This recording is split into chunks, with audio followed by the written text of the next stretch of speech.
খবর 24 সাথে আপনাকে স্বাগত। নতুন নতুন খবর জানার জন্য আমাদের চ্যানেলে চোখ রাখুন।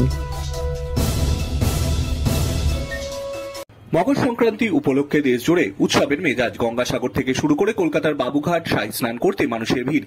একই ছবি কার্যত জেলার ঘাটগুলিতেও। ঠান্ডা উপেক্ষা করেই জলে ডুব সাধারণ মানুষের। রাত 12:13 থেকে শুরু হয়েছে শাহী স্নান। ফলে ভোরের আলো ফোটার আগে কয়েক লাখ মানুষ এদিন স্নান সারেন গঙ্গাসাগরে। শুধু তাই নয়, ঠান্ডাকে উপেক্ষা করেই চলেছে এই স্নান। এবার সাগরের ভিড়ের নিরিখে সর্বকালীন রেকর্ড তৈরি হবে এমনটাই মনে করা হচ্ছে। মেলায় 65 লক্ষ পূর্ণার্থীর সমাগম হয়েছে রবিবার বিকেল পর্যন্ত। এমনটাই প্রশাসন সূত্রে জানা গিয়েছে। এই সংখ্যাটা এদিন আরো ছাড়িয়ে যাবে বলেই মনে করা হচ্ছে। সেই মতো গঙ্গাসাগর জুড়ে কড়া নিরাপত্তার ব্যবস্থা করা হয়েছে।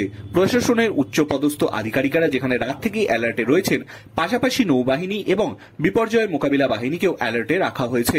সমুদ্রের মধ্যে চলছে কড়া নজরদারি। অন্যদিকে কলকাতার বাবুঘাট সহ অন্যান্য ঘাটগুলিতেও মানুষের ভিড়। ভোররাত থেকে কার্যত শুরু হয়েছে এই স্নান পর্ব। কলকাতা পুলিশের তরফে কড়া নজরদারি চালানো হচ্ছে। গঙ্গাবক্ষেও লঞ্চের মাধ্যমে চলছে নজরদারি। মাইকের মাধ্যমে সতর্কতার মূলক প্রচারও চলছে। একই ছবি জেলাগুলিতেও। উত্তর থেকে দক্ষিণ ছবিটা সর্বত্রই এক। সোমবার মকর সংক্রান্তি উপলক্ষে মকর স্নানের জন্য দামোদর ঘাটগুলিতে ভিড় জমিয়েছে সাধারণ মানুষ। শিল্পাঞ্চল জুড়ে রয়েছে প্রচন্ড ঠান্ডার দাপট। ঠান্ডা এবং কুয়াশা উপেক্ষা করে পূর্ণ স্নানের জন্য আসানসোলের ডিসেনগড় নদীর ঘাটে চলেছে মকর স্নান। স্নান সেরে নদী ঘাটে একপাশে আগুন পোহাচ্ছেন পূর্ণার্থীরা। সোমবার ঘাটগুলি নিরাপত্তার জন্য ব্যবস্থা নিয়েছে পুলিশ প্রশাসনের পক্ষ থেকে। পূর্ণ স্নানে যারা নদীঘাটে স্নান করতে নামছেন তারা যাতে বেশিক্ষণ জলে না নামে তার জন্য বারবার সতর্ক করছেন তারা। সোমবার মকর স্নান উপলক্ষে আসানসোলের বিভিন্ন নদীঘাটগুলিতে জমায়েত হয়েছে সাধারণ মানুষ। অন্যদিকে আসছেন টুসু দিবস পাঠের শারিকও। এই কথা দিয়ে মকর সংক্রান্তি সকালে ঘরের মেয়ে টুসুকে বিদায় জানাচ্ছেন বাঁকুড়া তথা রাঢ়বঙ্গের মানুষ।